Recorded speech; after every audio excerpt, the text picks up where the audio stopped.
महोदय जी, आपका बहुत बहुत धन्यवाद कि आपने मुझे मांग संख्या 50 और 55 पर बोलने का मौका दिया।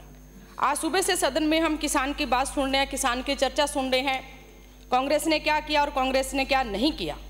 लेकिन सभापति महोदय जी, मैं आपके माध्यम से मंत्री जी सरकार से कहना चाहती हूँ कि किसान है, अन्नदाता है तो हम लोग हैं। आज किसान की वास्तव में स्थिति क्या है आपको ही पता है, मेरे को ही पता है। किसान आज सड़क पे आज भी किसान है। वो फसल बोने से लेके, फसल वो पकाने से लेके बेचने तक, बेच भी देता तो उसके बाद उसकी बिकी हुई फसल की, उसकी दिन रात की मेहनत की फसल की पैसा है वो उसको नहीं मिलता है। आज एमएसपी का गारंटी कानून बन गया क्या? केंद्र में आज तो डबल इंजन की सरकार है। लगभग 700 किसान शहीद हुए थे। आज भी हमारे किसान मरणासन पे। जगजीत सिंह डल्लेवाल, क्या बताना चाहेंगे कि आप एमएसपी पे गारंटी का कानून कब लेके आएंगे? किसान की बात तो बहुत बड़ी बड़ी करते हैं, लेकिन इसके साथ साथ मैं सभापति महोदय आपके माध्यम से कहना चाहती हूँ कि हम एमएसपी की बात करते हैं कि एमएसपी थी, एमएसपी है और एमएसपी रहेगी। लेकिन पूरे भारत के अंदर जो हमारा बाजरा और जो है सबसे ज्यादा अगर उत्पादन होता है तो राजस्थान के अंदर होता है। क्या डबल इंजन की सरकार है? बाजरा और जो एमएसपी पे खरीदेगी या नहीं खरीदेगी ये बताएं। और इसके साथ साथ समर्थन मूल्य पे गेहूं की खरीद है, वो शायद अभी कल से पोर्टल चालू कर दिया है। तो इस पे मैं मंत्री जी से कहना चाहती हूँ कि मंत्री जी, 1 अप्रैल से हमारी गेहूं की जो फसल है वो बाजार में आती है, लेकिन इससे पहले हमारी सरसों की फसल है वो बाजार में आ जाती है। इसकी एमएसपी भी खरीद के लिए आपने अभी तक क्या व्यवस्था की है? आपका अभी तक जो टेंडर होने की भी अभी बीच में रोक दिया, जो टेंडर था वो भी बीच में रोक दिया। तो मैं सभापति महोदय आपके माध्यम से मंत्री जी से मांग करती हूँ कि आप 15 मार्च तक एमएसपी पे सरसों की खरीद है उसकी प्रक्रिया चालू कीजिए, ताकि किसान को ज़्यादा से ज़्यादा लाभ मिल सके। और सभापति महोदय, मैं आपके माध्यम से सरकार पर मंत्री जी से मांग करती हूँ कि समर्थन मूल्य में जो खरीद है, जो जन आधार कार्ड की बाध्यता है उसको खत्म करके आधार कार्ड से खरीद की जाए, ताकि किसान को परेशानी का सामना ना करना पड़े।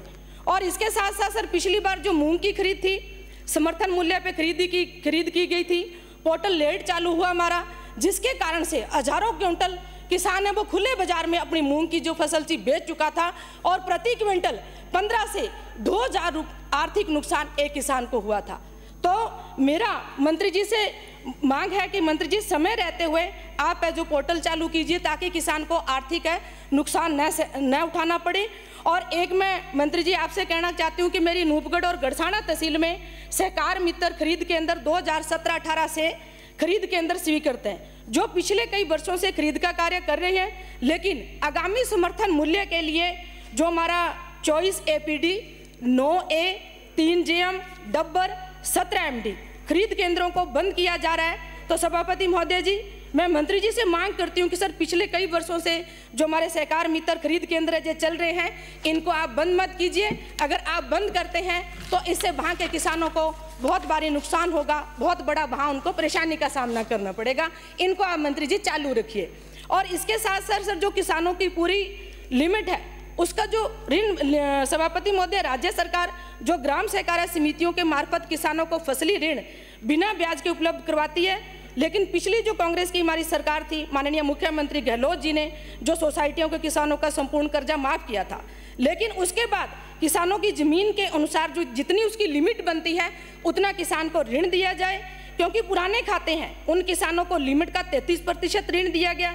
उसके बाद हर 6 माह बाद 5 से 10% ऋण बढ़ाकर किसानों को दिया जा रहा है। और जो किसान ऋण माफी में नहीं आया, नया फसली ऋण लेने पर उन्हें सिर्फ नाम मात्र का ऋण मिल रहा है। मैं एग्जाम्पल के तौर पर मंत्री जी कहना चाहती हूँ आपसे कि नए किसान की जमीन के अनुसार अगर 1.5 लाख लिमिट बन रही है तो उन किसानों को पहले 15,000 फिर 20,000 रुपया का ऋण मिल रहा है। उसके बाद हर 6 माह बाद सिर्फ 5 से 10% ही लिमिट के अनुसार बढ़ाया जा रहा है। अतः सभापति महोदय, मैं सरकार से व मंत्री जी से मांग करती हूँ कि किसानों को उनकी जमीन की जितनी लिमिट बनती है उतना ऋण किसानों को दिया जाए। मंत्री जी, मैं आपसे मांग करती हूँ कि जो उर्वरक कंपनियों ने किसानों को लूटने का काम कर रखा है, इनको आप रोकिए, क्योंकि जो उर्वरक कंपनियां हैं खाद के साथ जो दूसरे उत्पाद टैगिंग करने के लिए किसानों को दे रही है, जैसे नैनो यूरिया है, नैनो DAP है, जो किसान के किसी काम में मेरे हिसाब से नहीं आ रहा है, जो अनावश्यक भार है, इसे आप रोकिए।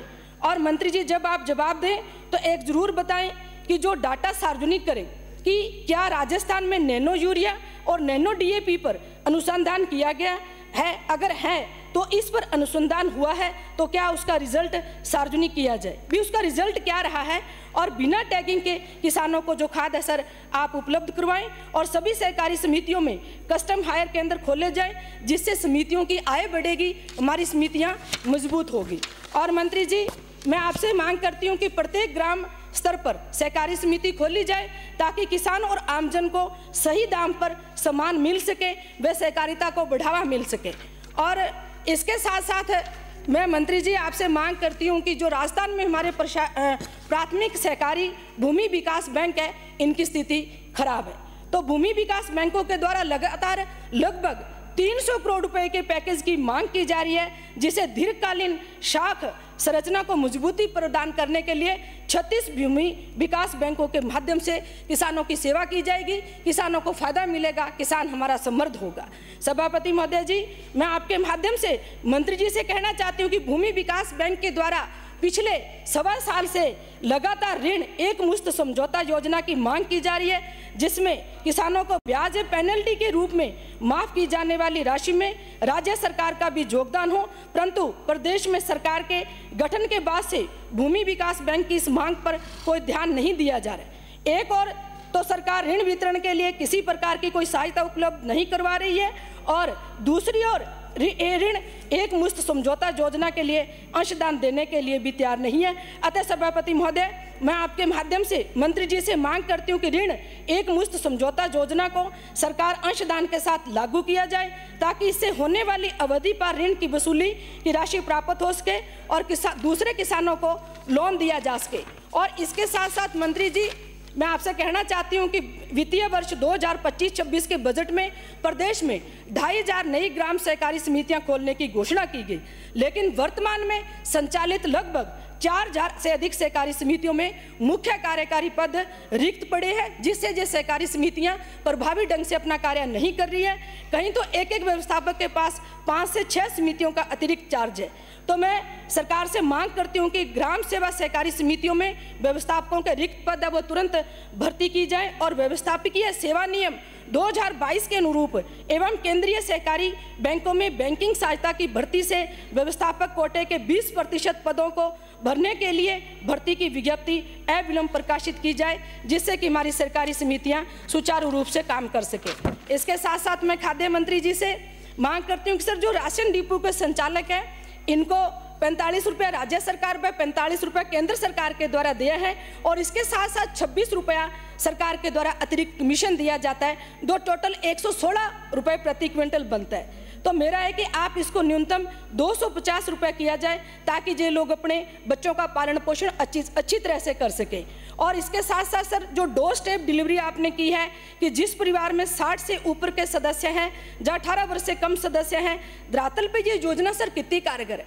क्या घर घर हम इन जो आपने गाइडलाइन जारी की, इन लोगों को वास्तव में राशन घर में पहुंचाया जा रहा है या नहीं पहुंचाया जा रहा है? और अंत में मैं, राजस्थान जो हमारा देश का क्षेत्रफल है बहुत बड़ा है, इसकी पंचायतें बहुत बड़ी हैं, तो मैं खाद्य आपूर्ति मंत्री जी से कहना चाहती हूं कि जो रसद डिपो है केवल ग्राम पंचायत मुख्यालयों पर ही है, जिससे कि दूर दराज की गांव ढाणी के दिव्यांग वृद्ध महिलाओं को राशन लेने में पूरा दिन खराब हो जाता है, बड़ी दिक्कत आती है। इसलिए ग्राम पंचायतों में वार्डवार राशन डिपो या जो राशन डिपो का डीलर है उसे पाबंद किया जाए कि एक दिन वो वहां जाकर राशन दे, जिससे कि वहां की जनता को सुविधा मिल सके। और इसके साथ साथ मंत्री जी, मैं आपसे मांग करती हूं कि राशन डिपो पर निगरानी हेतु पंचायत के जो मुखिया लोग हैं उनकी एक कमेटी का गठन किया जाए, ताकि राशन की गुणवत्ता, उसकी वितरण प्रणाली और पारदर्शिता हेतु कार्य कर सके। और इस पर मैं उम्मीद करूंगी कि मंत्री जी ध्यान देंगे। सभापति महोदय जी, आपने मुझे बोलने का अवसर दिया, इसके लिए आपका बहुत बहुत धन्यवाद। जय हिंद, जय भारत, जय भीम।